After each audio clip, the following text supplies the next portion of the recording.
My name is Thomas, and I was 29 years old when I discovered that freedom could be found in the places where even slave catchers feared to tread, that the great dismal swamp of North Carolina held more mercy than the plantations that surrounded it, and that sometimes the path to liberty leads through waters dark enough to swallow hope itself before delivering it, transformed on distant shores. The year was 1824, and I had spent my entire life as human property on the Caldwell plantation, where 27 families worked rice fields that stretched along the edge of the vast wetlands that most white men considered impassable wilderness. Master Jonathan Caldwell owned 2,000 acres of prime rice-growing land that bordered the Great Dismal Swamp, a treacherous expanse of cypress forests and black water that extended for hundreds of square miles across the border between North Carolina and Virginia. The swamp had always been there at the edge of our existence, a dark presence that whispered possibilities to those who understood that freedom might be found in places too dangerous for pursuit, too hostile for habitation, by those who had grown soft on the profits of human bondage. But the swamp was more than just untamed wilderness at the margins of plantation civilization. It was refuge for runaway slaves who had learned to navigate its channels and hidden islands, home to maroon communities that had survived for generations beyond the reach of white law and slave-catcher justice. The stories that filtered back from its depths spoke of men and women who had found ways to live free in a place where freedom came, at the price of constant vigilance against dangers that went far beyond human pursuit. I had grown up hearing whispers about the swamp people, the fugitives who had disappeared into the wilderness and never returned, the families who had vanished in the night, leaving no trace except empty cabins and the knowledge that they had chosen the unknown dangers of the wetlands over the certain cruelties of plantation bondage. Some called them fools who had exchanged one form of death for another, but others spoke of them with the reverence reserved for those who had achieved something that seemed impossible to the rest of us, trapped in chains of law and custom. Master Caldwell himself feared the swamp with an intensity that bordered on superstition, posting guards along the plantation boundaries that faced the wetlands and offering substantial rewards for information about slaves who might be planning escape attempts in that direction. His fear was not irrational. The Great Dismal had swallowed search parties that ventured too far into its depths, claimed slave catchers whose confidence had overcome their caution, and provided sanctuary for fugitives who had learned to make allies of alligators and snakes, rather than continuing to serve the comfort of men who saw them as livestock. "That swamp is cursed," Master Caldwell would warn new arrivals to the plantation, his voice carrying the authority of someone who had lived at its edge for 40 years. "Nothing good comes from those waters, nothing but death and disease and the kind of freedom that ain't worth having. Any slave who tries to hide in there will wish he'd stayed and taken his punishment like a man." But his warnings only increased the fascination that the swamp held for those of us who had learned to measure punishment in decades rather than lashes, who understood that there were fates worse than death by drowning or snakebite, who had begun to suspect that the freedom Master Caldwell dismissed as worthless might be the most valuable thing in the world to people who had never possessed it. I had been born on the Caldwell plantation, to parents whose names I never learned, because they were sold to different owners before my second birthday, separated by economic decisions that scattered families like seeds on wind, that carried them to plantations throughout the Carolinas and beyond. My earliest memories were of old Moses, the plantation blacksmith who had taken responsibility for raising the orphaned children whose parents had been sold or killed by the casual violence that marked daily existence in the rice fields. Old Moses was 67 years old when I was born, a man who had survived 4 decades of bondage through a combination of essential skills and careful invisibility that had made him too valuable to sell and too unremarkable to attract the attention of overseers looking for troublemakers. He had taught me the blacksmith trade, along with lessons about survival that went far beyond hammering iron into useful shapes.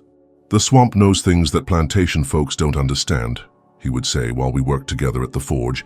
his voice barely audible above the sound of hammer striking metal. "Knows how to hide what needs hiding, how to protect what needs protecting, how to carry what needs carrying to places where freedom ain't just a word that white folks use to make themselves feel good about owning people." His words carried implications that I was too young to fully understand, but which planted seeds that would eventually grow into knowledge that could guide 27 families through waters that most people considered impassable. Old Moses had been teaching me more than blacksmithing during those years at the forge. He had been preparing me for possibilities that he understood might someday become necessities if life on the plantation became unbearable. The crisis that would eventually drive us into the swamp began in the spring of 1823, when Master Caldwell hired a new overseer whose reputation for innovative cruelty had made him legendary throughout the rice-growing regions of coastal North Carolina. James Whitlock was not just brutal, he was systematically brutal, possessing theories about slave management that went far beyond simple punishment into territories that challenged the basic humanity of everyone under his authority. Whitlock's approach to plantation discipline was based on what he called scientific principles of human livestock management, techniques that he claimed were derived from the latest European research into animal behavior and training methods. He viewed slaves as domestic animals that required systematic breaking before they could be trusted to perform useful work,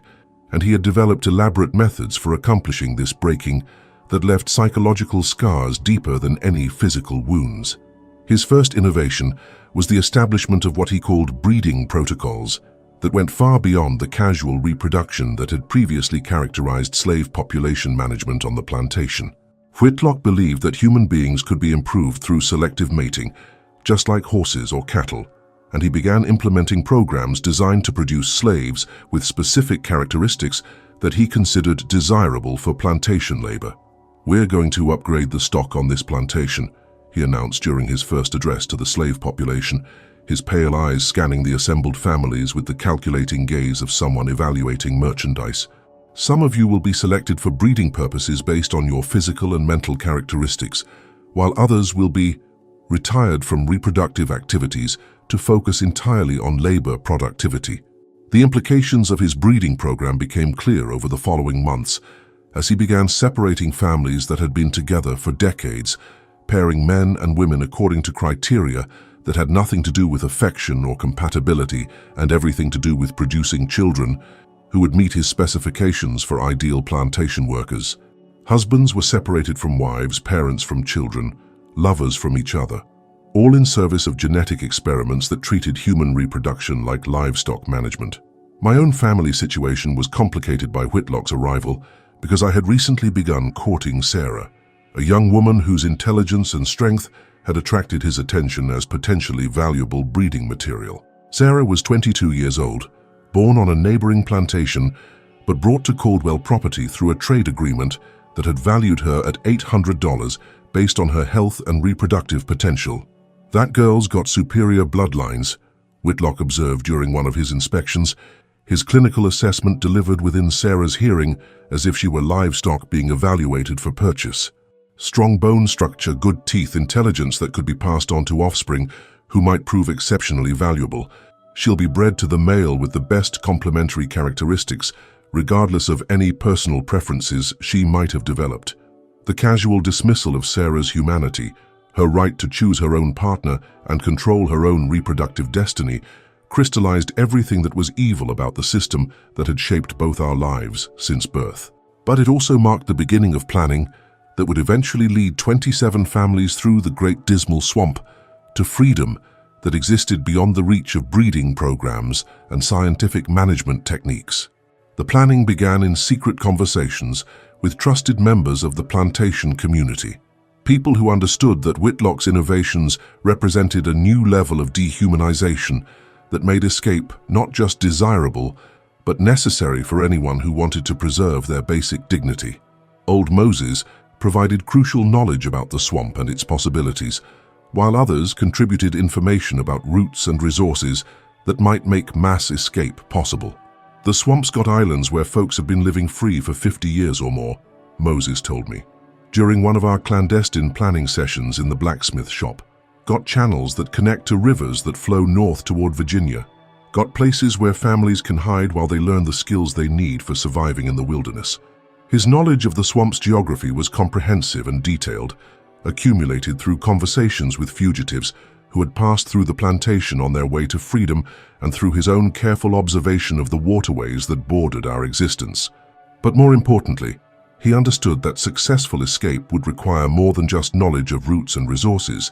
It would demand leadership that could hold large groups together through dangers that would challenge every instinct for individual survival. "You got the skills they'll need," he said, his weathered hands continuing to work at the forge, while his eyes held mine with intensity that left no room for doubt about what he was asking of me. "Got the knowledge for finding water and food. Got the strength for carrying folks who can't carry themselves. Got the patience for making decisions that keep families together when everything else is trying to tear them apart." The responsibility he was describing was enormous and terrifying, but it was also necessary if we were going to prevent Whitlock's breeding programs from destroying the human connections that made life worth living. The alternative to escape was accepting systematic dehumanization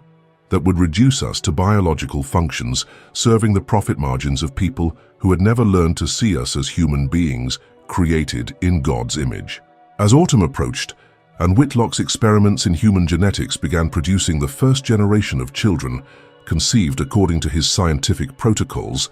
I made the decision that would transform my life from individual survival into collective leadership of the most dangerous undertaking that any of us had ever contemplated. We would take our families into the great dismal swamp, trusting our lives to waters that had provided refuge for fugitives throughout the long history of American bondage. The swamp was calling to us with voices that spoke of freedom beyond the reach of slave catchers and breeding programs,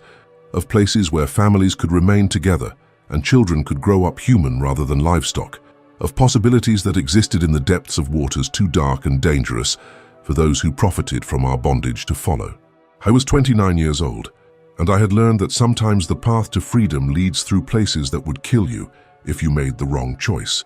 but which offered the only alternative to deaths that were slower but just as certain. The great dismal swamp held terrors that could destroy the unprepared, but it also held promises that made those terrors seem like acceptable risks to people who had learned that there were things worse than dying free in dark water. 27 families were ready to follow me into the unknown, trusting their lives and their children's futures to knowledge that had been passed down through generations of people who had learned to find hope in the most unlikely places. The swamp was waiting with its secrets and its dangers, its refuge and its trials, its promise that freedom could indeed be found by those who were willing to pay whatever price the wilderness demanded. The winter of 1823 brought with it an intensification of Whitlock's breeding programs and scientific management techniques that made escape not just desirable, but necessary for anyone who wanted to preserve their basic humanity. His innovations had transformed the Caldwell plantation from a place of mere exploitation into a laboratory for experiments in human genetics that treated our families like livestock to be improved through systematic manipulation of reproductive choices. The crisis that would finally drive us into the swamp came during the Christmas season, when Whitlock announced new protocols for what he called genetic optimization of the slave population. These protocols involved separating existing families based on breeding compatibility assessments, while pairing individuals according to criteria that had nothing to do with human affection and everything to do with producing children who would meet his specifications for ideal plantation workers. Sarah and I had been planning to marry according to the plantation customs that allowed slaves to form family bonds with their master's permission. But Whitlock's arrival had made such permissions impossible to obtain for couples whose genetic profiles didn't match his scientific requirements. His assessment of our compatibility had concluded that our pairing would produce offspring with undesirable characteristics, while Sarah's superior bloodlines made her too valuable to waste on emotional attachments that interfered with genetic planning. "The girl will be bred to Samuel from the Morrison plantation," Whitlock announced during one of his periodic addresses to the slave population. "The combination of her intelligence with his physical strength should produce offspring that combine the best characteristics of both bloodlines,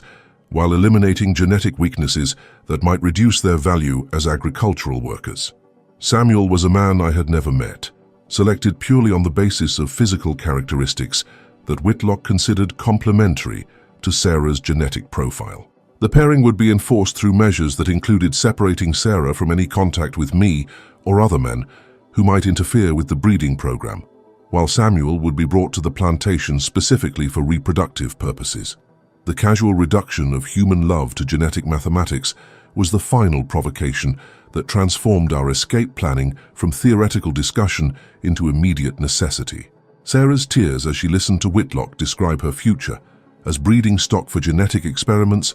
crystallized everything that was evil about the system that had shaped our lives, while also providing the emotional urgency that would drive 27 families into the Great Dismal Swamp. That evening, I called together the trusted leaders of our planning network for what we all understood would be our final meeting before attempting the mass escape that had been developing in our minds for months. The group included Old Moses with his crucial knowledge of swamp geography, Martha the cook, who managed food supplies and had access to provisions that would be essential for wilderness survival, James the field supervisor, who understood the work schedules that would determine timing for our departure, and 6 others whose family situations and skills would make them crucial for group survival. Whitlock's breeding program makes it impossible for any of us to remain here with dignity, I told the assembled group, my voice barely audible above the winter wind that rattled the walls of the storage shed where we had gathered. We either accept being treated like livestock, or we take our families into the swamp and trust our survival to knowledge and determination, rather than to the mercy of people who have never shown mercy to anyone. The decision to proceed was unanimous, but it also marked the beginning of the most intensive planning period any of us had ever undertaken. Escape for 27 families would require coordination that went far beyond individual flight,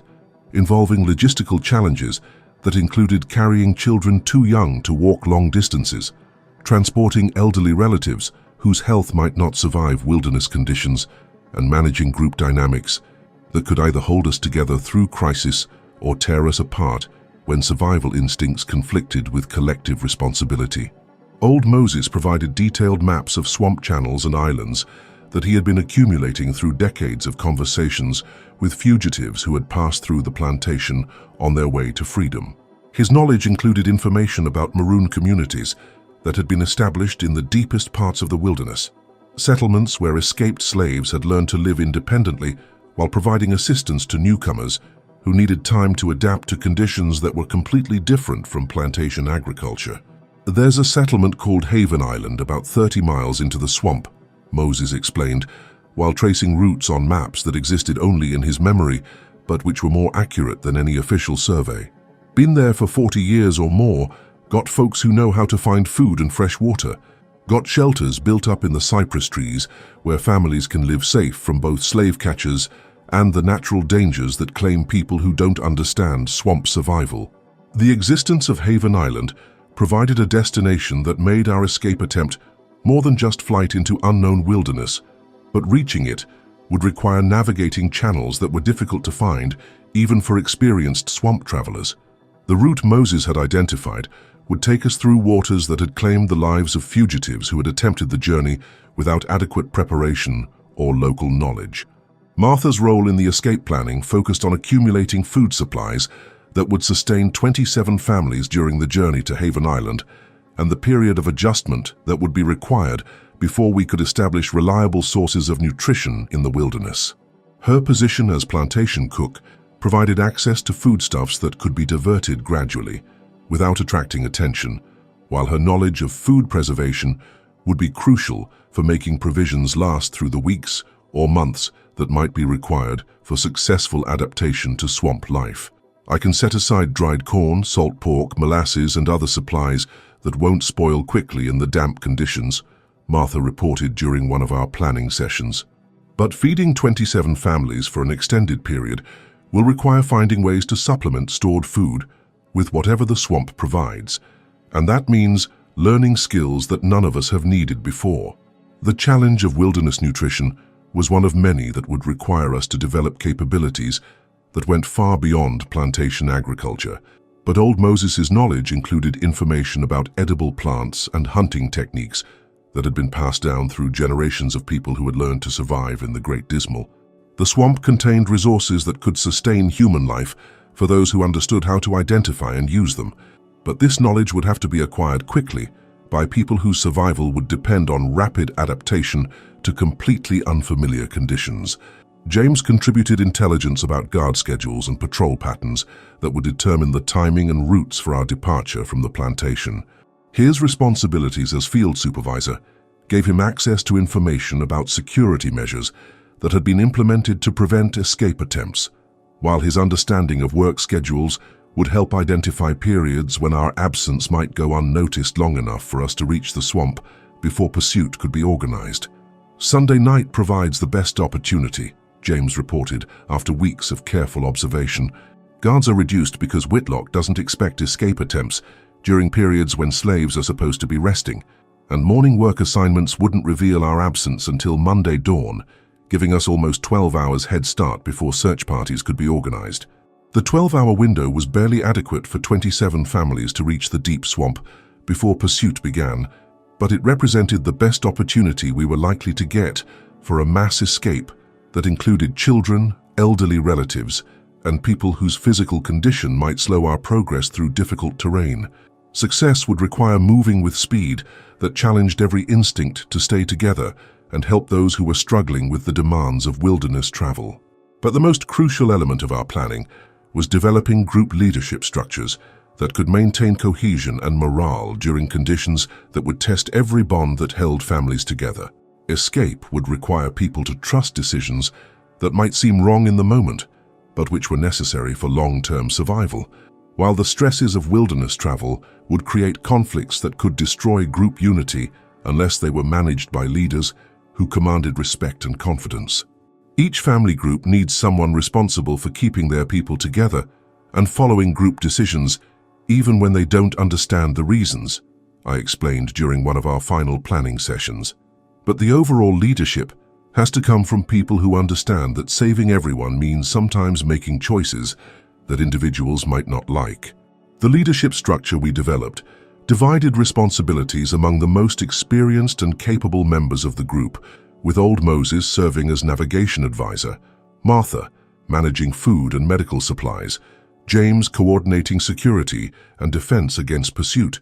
and myself assuming overall responsibility for decisions that would determine whether our escape succeeded or failed catastrophically. As February approached, and the conditions for our departure began aligning with our carefully developed plans,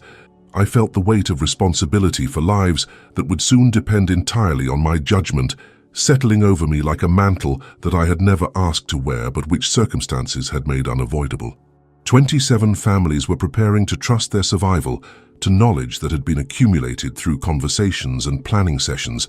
but which had never been tested under conditions where mistakes would mean death or recapture. The great dismal swamp waited in the darkness beyond the plantation boundaries, holding secrets that could provide refuge for those who understood its mysteries while destroying those who entered its depths without adequate preparation. The maroon communities that had survived for generations in its depths proved that freedom was possible for people who were willing to pay whatever price the wilderness demanded. But reaching those communities would require navigating dangers that included slave catchers, natural hazards,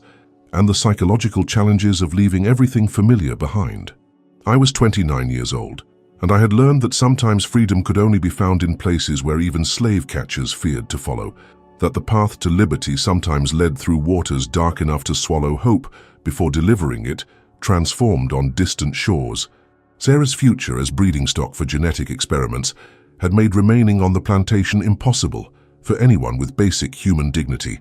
while Whitlock's scientific approach to slave management had created conditions that made death in the wilderness seem preferable to life under systematic dehumanization. The winter storms that lashed the North Carolina coast were beginning to subside, creating travel conditions that would allow families with small children to attempt the journey through swamp channels that might become impassable during periods of severe weather. The timing was as favorable as we could hope for, while the preparations were as complete as people who had never attempted wilderness survival could make them. 27 families were ready to follow me into the unknown, trusting their lives and their children's futures to plans that had been developed by people whose only qualification was desperation that had finally overcome fear. The great dismal swamp held terrors that could destroy the unprepared, but it also held promises of freedom that made those terrors seem like acceptable risks to people who had learned that there were things worse than dying free in dark water. The gathering storm of our escape was about to break upon the Caldwell plantation, carrying us away from bondage toward possibilities that existed beyond the reach of breeding programs and scientific management techniques. The swamp was calling with voices that promised refuge for those who were brave enough to answer, and we were finally ready to trust our survival to waters that had protected fugitives throughout the long history of American slavery. The night of February 23rd, 1824, came wrapped in clouds that obscured the moon and stars,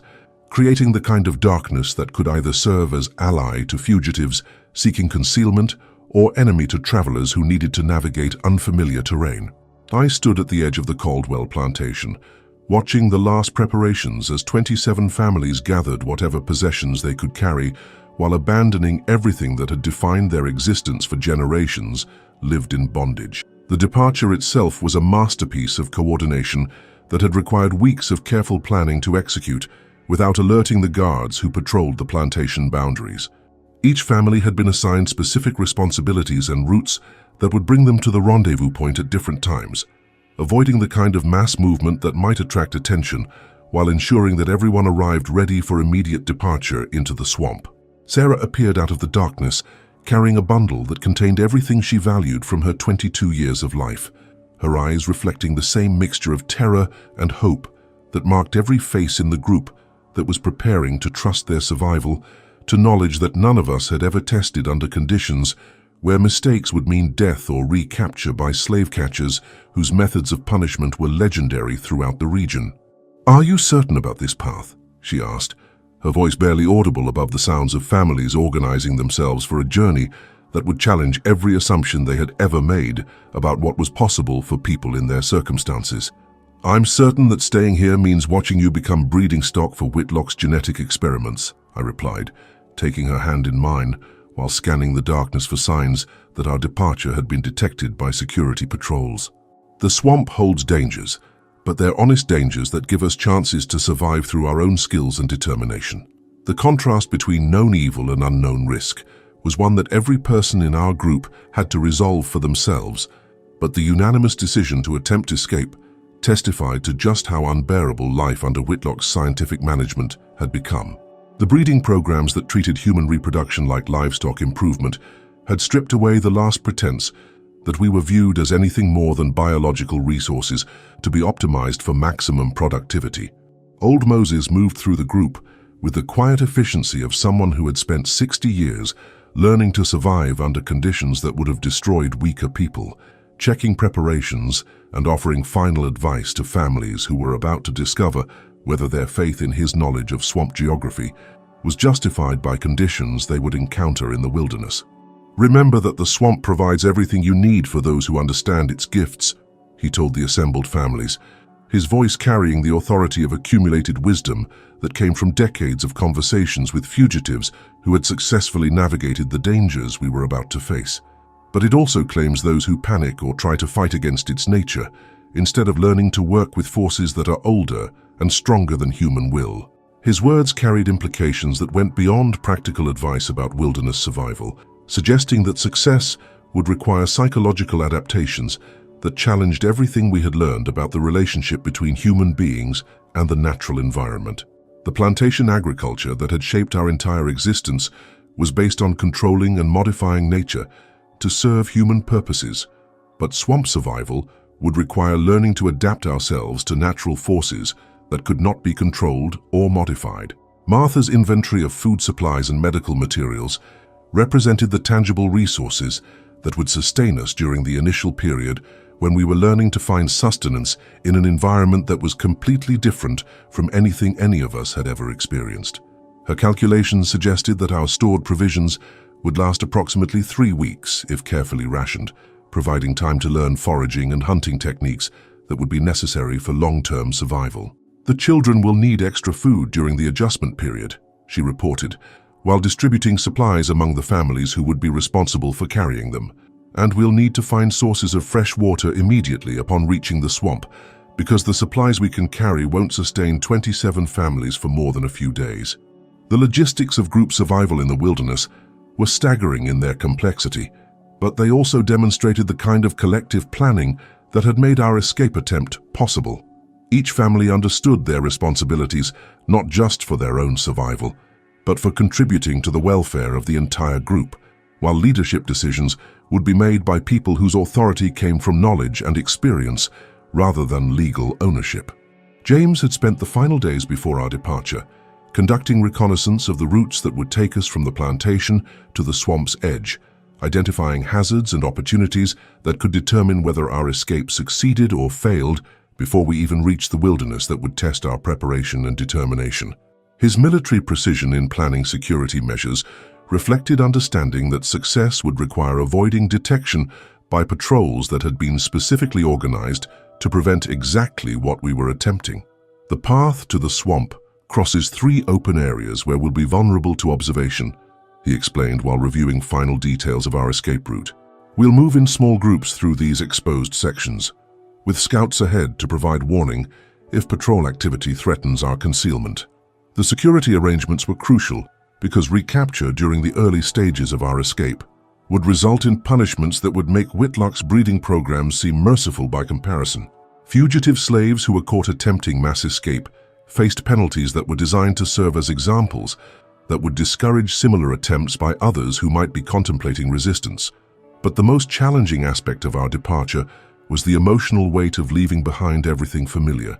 including family members who had chosen not to risk the dangers of swamp survival and possessions that had provided comfort during decades of bondage. The psychology of abandoning known hardship for unknown risks required forms of courage that went beyond physical bravery into territories that challenged basic assumptions about security and survival. As we began moving through the darkness toward the swamp that would either provide refuge or become our grave, I felt the weight of leadership settling over me with finality that left no room for doubt about the responsibilities I had accepted. 27 families were following me into conditions that would test every skill I claimed to possess, while demanding decisions that could save or doom people who had entrusted their lives to knowledge I had never been forced to use under circumstances where failure meant death. The plantation boundaries fell behind us as we entered the buffer zone of wetlands and forest that separated cultivated fields from the Great Dismal proper, a transition that marked our passage from the known world of agricultural bondage into territories where survival would depend entirely on our own resources and the wisdom of people who had learned to find freedom in places too dangerous for pursuit. The sounds of the swamp grew louder as we approached its edges, the splash of alligators moving through dark water, the calls of night birds that had never been caged, the rustle of creatures that lived free in an environment where predators and prey alike followed natural laws rather than human commands. The wilderness was welcoming us with voices that spoke of possibilities beyond anything we had experienced during lives lived entirely under the authority of people who viewed us as property. But the darkness that concealed our movement also held dangers that would challenge every assumption we had made about our ability to survive conditions that had claimed the lives of fugitives whose preparation and determination might have exceeded our own. The channels that old Moses had described from memory would have to be navigated by people who had never seen them, while the food and water sources that would sustain us had to be located by individuals whose entire experience had been limited to plantation agriculture. Sarah's hand in mine provided anchor to human connection that would need to survive the stresses of wilderness conditions that would test every bond that held families and communities together. Our love had been the catalyst that transformed escape from theoretical possibility into immediate necessity, but maintaining that connection would require forms of commitment that went beyond anything we had learned during courtship conducted within the familiar structures of plantation society. As the first light of dawn began filtering through the cypress canopy that marked our entry into the Great Dismal proper,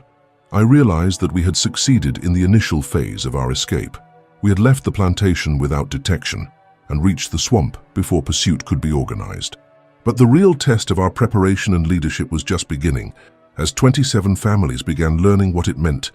to find freedom in a place where freedom came at the price of constant vigilance against dangers that went far beyond human pursuit. The swamp stretched ahead of us like a vast unknown continent, where we would either learn to live as free people or die in the attempt to achieve something that plantation society insisted was impossible for people of our race and condition. The maroon communities that old Moses had described were still dozens of miles away through channels that would challenge our navigation skills while testing our ability to maintain group cohesion under conditions that would push individual survival instincts against collective responsibility. I was 29 years old, and I was about to discover whether the knowledge and planning that had brought us this far would prove adequate for guiding 27 families through the most dangerous journey any of us had ever attempted. The great dismal swamp had accepted us into its depths, but acceptance was not the same as sanctuary, and the real work of earning our freedom through adaptation to wilderness conditions was just beginning. The darkness of bondage was behind us, but the darkness of the swamp stretched ahead, with mysteries that would either reveal paths to the freedom we sought or claim our lives as payment for the presumption of believing that people like us could survive in places where even slave catchers feared to follow. Dawn broke over the great dismal swamp with filtered sunlight that revealed a world unlike anything 27 families from plantation agriculture had ever imagined possible. The cypress trees rose from dark water like ancient monuments to forces that predated human civilization, their moss-draped branches creating a canopy that transformed ordinary daylight into something ethereal and mysterious, while the sounds that filled the air spoke of life that followed natural rhythms rather than human commands.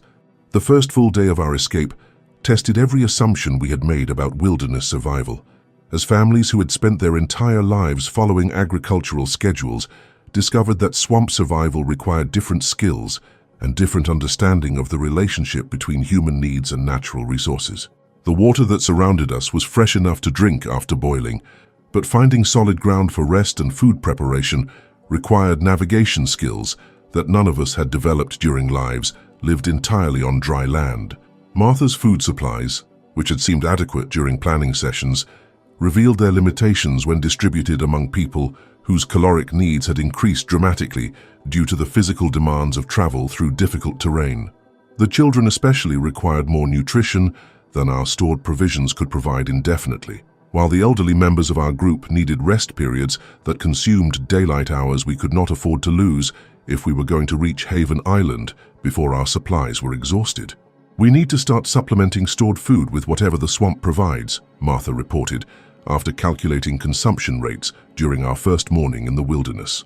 "At current usage, our supplies will last maybe 10 days, but reaching the Maroon settlement will take at least 2 weeks if we maintain the pace that accommodates families with small children." The mathematics of group survival were unforgiving, but they also motivated rapid learning of foraging and hunting techniques that old Moses had described during planning sessions, but which none of us had practiced under conditions where mistakes would mean hunger for entire families. The swamp contained edible plants and fish that could supplement our provisions, but identifying and harvesting these resources required knowledge that would have to be acquired through trial and error by people whose survival depended on avoiding dangerous mistakes. Old Moses assumed responsibility for teaching wilderness skills that had been passed down through generations of people who had learned to survive in environments that white society considered uninhabitable. His knowledge included information about which plants were safe to eat, how to construct fish traps from materials that could be gathered in the swamp, and methods for finding and purifying water that would not make us sick. "These roots here, they taste bitter, but they'll keep hunger away when there's nothing else available," he explained, while leading small groups of adults through foraging exercises that turned every rest stop into educational opportunities. "And see how this bark peels off in strips? Boil it with these leaves, and you get medicine for stomach troubles that come from eating unfamiliar foods." His instruction was crucial because the transition from plantation diet to wilderness nutrition created digestive problems that affected almost everyone in our group during the first week of swamp life. Bodies that had adapted to regular meals of familiar foods struggled to process the wild plants and fish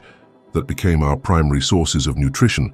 while the stress of constant travel and uncertainty affected appetites and sleep patterns in ways that reduced our overall energy and resilience.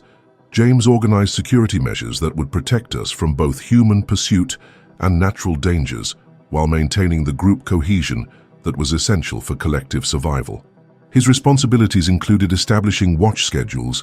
that provided early warning of slave catcher activity while ensuring that everyone understood protocols for responding to encounters with alligators, snakes, and other predators that viewed human beings as either threats or potential meals.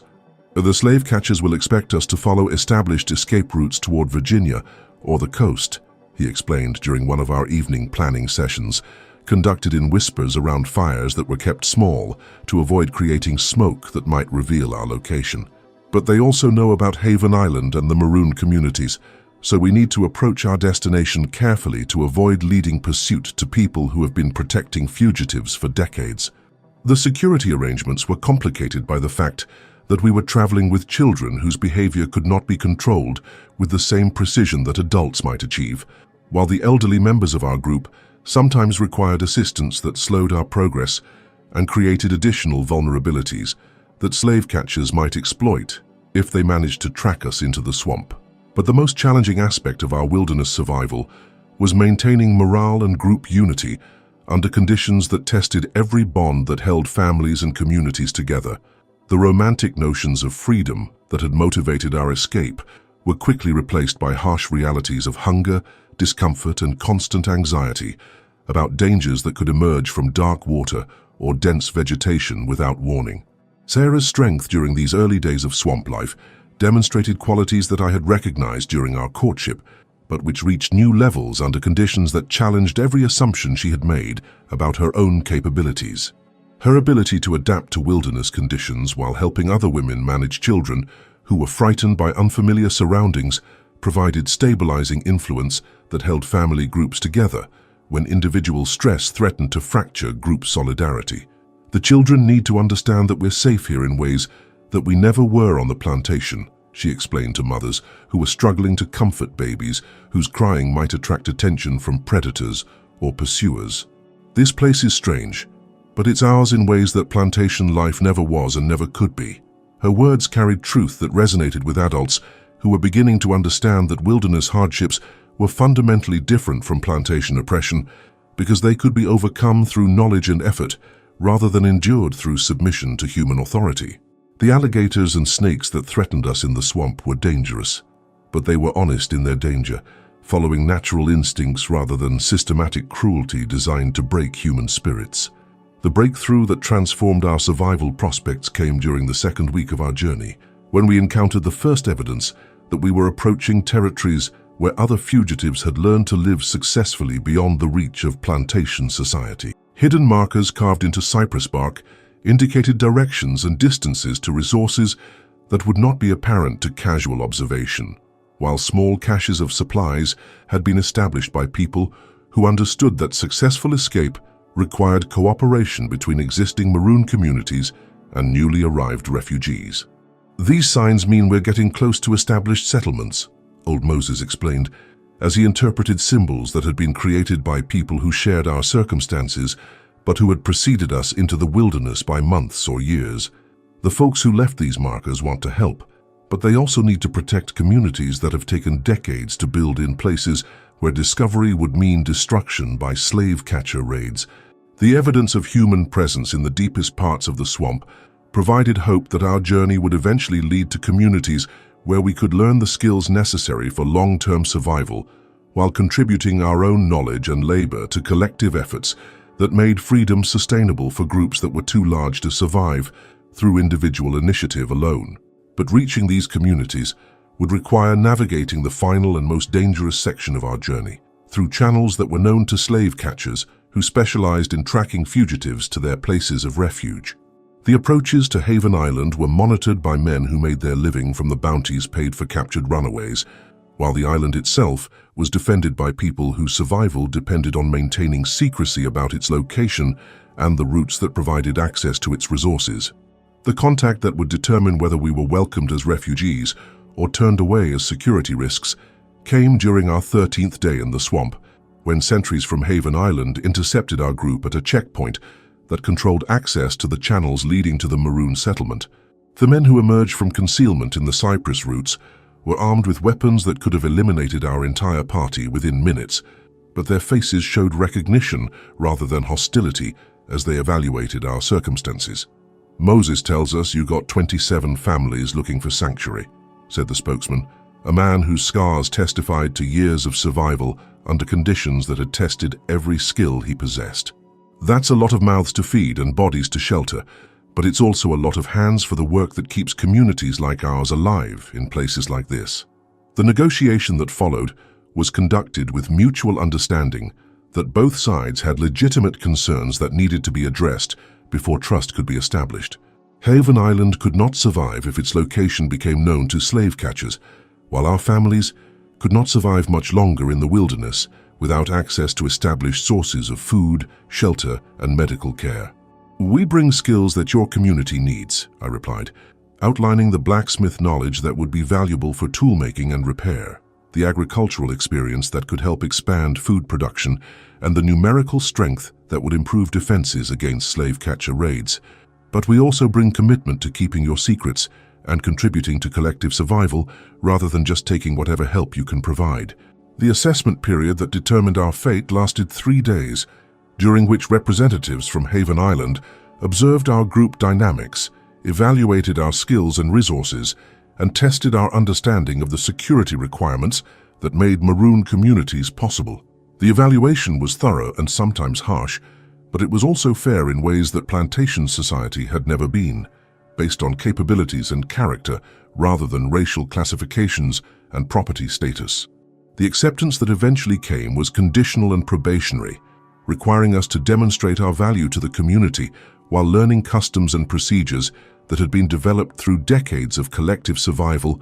in an environment where mistakes could doom everyone who depended on secrecy and mutual cooperation. But it also marked our transition from refugees fleeing bondage to members of a free community that existed beyond the reach of laws that classified human beings as property. Haven Island itself was a revelation that challenged every assumption we had made about what was possible for people of our circumstances. The settlement had been established 40 years earlier by fugitives who had discovered that the Great Dismal contained islands of solid ground where communities could be built beyond the reach of slave catchers who lacked the specialized knowledge necessary for navigation through channels that were known only to residents. The buildings were constructed in cypress trees 20 feet above the waterline, connected by walkways that provided safe passage while creating defensive advantages that made the settlement virtually impregnable to attack by people who were unfamiliar with swamp conditions. Gardens grew in raised beds that had been built from cypress logs and soil carried from the mainland, while fish traps and hunting blinds provided protein sources that supplemented agricultural production. But the most impressive aspect of Haven Island was its social organization, which demonstrated that people who had been denied basic rights under plantation society were capable of creating systems of governance that balanced individual freedom with collective responsibility. Decisions were made through councils that included representatives from each family group, while disputes were resolved through mediation rather than the violence that had characterized their previous experience with authority. We learned that freedom means taking responsibility for each other's welfare as well as our own, explained Rebecca, a woman who had helped establish the community during its earliest years. Can't have individual liberty without collective security, and can't have collective security without individuals who understand that their choices affect everyone who shares this refuge. The integration of our 27 families into Haven Island life required months of adaptation and learning, but it also marked the completion of the most successful mass escape in the history of North Carolina slavery. We had proven that large groups of enslaved people could successfully navigate the Great Dismal Swamp to reach communities where freedom was not just a dream, but a daily reality maintained through knowledge, cooperation, and determination that had transformed wilderness into sanctuary. Sarah and I were married, according to customs that had been developed by people who were free to create their own traditions, rather than following rituals that had been designed by plantation society to serve the economic interests of slaveholders. Our children would be born free in a community that existed beyond the reach of laws that might otherwise have classified them as property from the moment of their first breath. The skills I had learned during the escape would be passed on to other fugitives who arrived at Haven Island, seeking the same refuge that had transformed our lives from bondage to freedom. The Great Dismal would continue to provide sanctuary for people who understood that liberty sometimes could only be found in places where even slave catchers feared to follow, where the dangers of wilderness survival seemed acceptable compared to the certainties of plantation oppression. As I stood on the elevated walkways that connected the tree houses of Haven Island, watching the sunrise paint the swamp in colors that spoke of hope and possibility, I reflected on the journey that had brought 27 families from systematic dehumanization to communities where our humanity was not just recognized but celebrated as the foundation of collective survival. The Great Dismal Swamp had tested every skill we claimed to possess while demanding adaptations that challenged our understanding of what was possible for people in our circumstances. But it had also revealed that freedom could indeed be found by those who were willing to pay whatever price the wilderness demanded, that communities of formerly enslaved people could create societies based on principles of mutual respect and collective responsibility. I was 30 years old, and I had learned that the path to freedom sometimes leads through waters dark enough to swallow hope before delivering it, transformed on distant shores.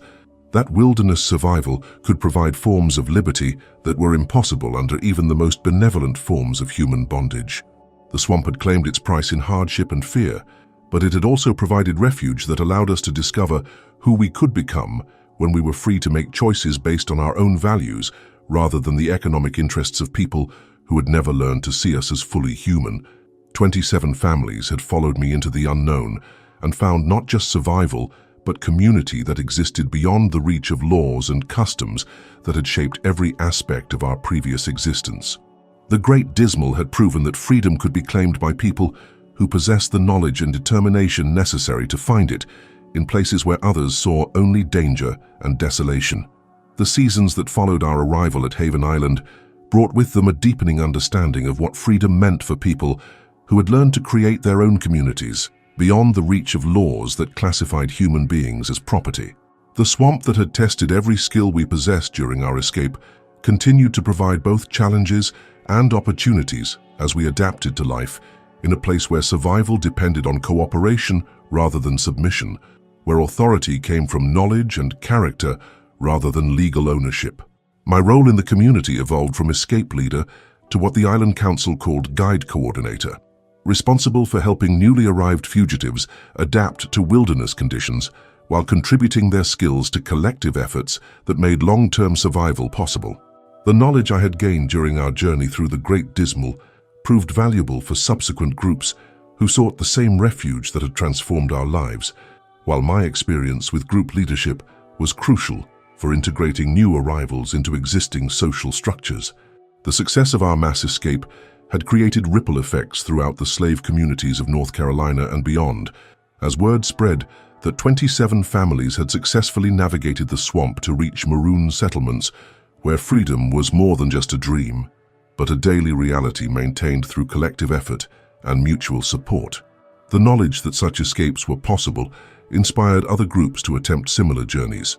while the Underground Railroad began incorporating information about swamp routes into their networks of assistance for fleeing slaves.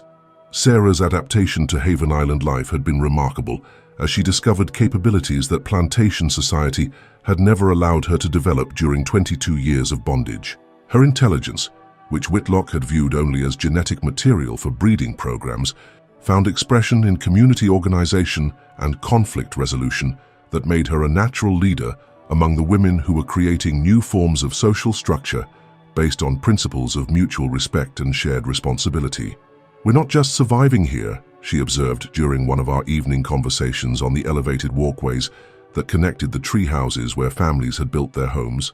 "We're proving that people like us can create societies that are based on justice rather than exploitation, communities where everyone's humanity is recognized and valued."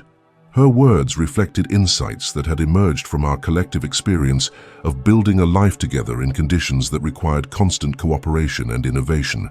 The social structures that had developed on Haven Island demonstrated that formerly enslaved people were capable of creating systems of governance that balanced individual freedom with collective responsibility, proving wrong every assumption that plantation society had made about our capabilities and character. The children who had been born in the swamp, or who had arrived young enough to grow up in freedom, were developing in ways that challenged everything their parents had learned about what was possible for people of their race and circumstances. They spoke with confidence that came from never having learned to fear white authority, while their education included skills that would allow them to thrive in wilderness conditions that their parents had found almost overwhelming during the initial adjustment period. Hold Moses, now 71 years old, had become the community's unofficial historian, recording the stories of escape and survival that documented how Haven Island had grown from a small settlement of early fugitives into a complex society that provided refuge for hundreds of people who had found freedom in the Great Dismal. His knowledge of swamp geography continued to be crucial for guiding new arrivals, while his wisdom about community building helped resolve conflicts that might otherwise have fractured the social bonds that held the settlement together. Every family that reaches this place carries stories that need to be remembered, he explained, while teaching younger community members the oral traditions that preserved knowledge about roots, resources, and relationships that had made their freedom possible. Those stories remind us where we came from and why we chose to risk everything for the chance to live as human beings rather than as property owned by people who never learned to see us as anything more than agricultural implements. The integration of new arrivals continued throughout the years following our escape, as other groups followed the routes we had pioneered through the swamp to reach communities where they could learn skills necessary for wilderness survival while contributing their own knowledge to collective efforts that strengthened the entire Maroon network. The population of Haven Island grew to nearly 400 people, while affiliated settlements throughout the Great Dismal provided additional refugees for fugitives whose circumstances made them unsuitable for life in the main community. But the most significant development was the emergence of economic relationships with sympathetic individuals in the outside world who were willing to trade goods and services with Maroon communities despite the legal risks such trade represented. These relationships provided access to manufactured items that could not be produced in the wilderness, while creating markets for crafts and agricultural products that demonstrated the economic viability of free black communities. James had become the community's primary liaison with these outside contacts, using his organizational skills to manage trade relationships that required absolute secrecy while providing mutual benefits that made them sustainable over time. The success of these economic partnerships demonstrated that Maroon communities could achieve not just survival, but prosperity when they were allowed to develop without interference from authorities who viewed their existence as threats to the stability of plantation society. "We're proving that free black communities can be economically successful," James reported during one of the council meetings that guided community decision-making. "The goods we produce are in demand among people who understand quality work, while our agricultural techniques, adapted to swamp conditions, are producing surpluses that can support continued population growth." The economic success of Haven Island and its affiliated settlements had implications that extended far beyond the immediate welfare of community members, providing evidence that formerly enslaved people were capable of creating prosperous societies when they were free to develop their capabilities without the constraints imposed by plantation agriculture and racial oppression. As the 5th anniversary of our escape approached, I often reflected on the journey that had transformed 27 families from breeding stock for genetic experiments into citizens of communities where their humanity was not just recognized, but celebrated as the foundation of collective survival. The Great Dismal Swamp had provided more than just refuge from plantation oppression. It had offered opportunities for personal and social development that would have been impossible under any form of bondage, however benevolent. The marriage ceremonies, birth celebrations, and funeral rites that marked the passage of time in our community were conducted according to traditions that had been created by free people rather than imposed by authorities whose primary concern was maintaining systems of control. The children who grew up on Haven Island would never experience the psychological damage that came from being treated as property, while their education would prepare them for lives of dignity and self-determination that their parents had thought impossible. But perhaps most importantly, our success had demonstrated that resistance to oppression could take forms that went beyond individual rebellion or gradual reform efforts, that entire communities could be removed from systems of exploitation through collective action based on careful planning and mutual support. The knowledge that such resistance was possible had spread throughout slave communities, inspiring other groups to attempt similar escapes while providing evidence that alternatives to plantation society were not just theoretical possibilities, but practical realities. The Great Dismal Swamp continued to provide sanctuary for fugitives who understood that freedom sometimes could only be found in places where even slave catchers feared to follow, where the dangers of wilderness survival seemed acceptable compared to the certainties of plantation oppression. The maroon communities that had been established in its depths would continue to serve as beacons of hope for people who needed proof that liberty was possible for those who possessed the knowledge and determination necessary to claim it. As I stood on the elevated walkways of Haven Island, watching the sunrise paint the swamp in colors that spoke of hope and possibility, I felt grateful for the circumstances that had driven us into the wilderness and proud of what we had achieved through collective effort and mutual support. Sarah's hand in mine represented not just personal happiness,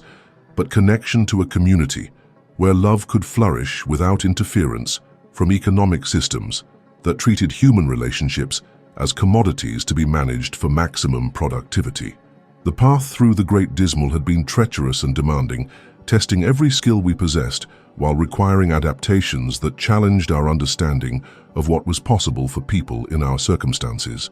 But it had also led us to freedom that was more complete and authentic than anything we had imagined during years of bondage. Communities where our humanity was not just tolerated, but embraced as the foundation of social organization. I was 34 years old, and I had learned that freedom could indeed be found in the depths of wilderness that others considered uninhabitable. That communities of formerly enslaved people could create societies based on principles of justice and mutual respect. That the knowledge and determination required for such achievements were possessed by people whose capabilities had been systematically denied and suppressed by plantation society.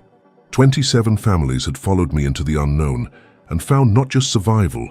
but prosperity that demonstrated what was possible when human beings were free to develop their potential without the constraints imposed by systems that viewed them as property rather than people. The Great Dismal Swamp had proven that liberty could be claimed by those who were willing to pay whatever price the wilderness demanded, and that the promise of tomorrow could be fulfilled by communities that chose cooperation over competition, mutual support over individual advantage. This was the story of Thomas of North Carolina,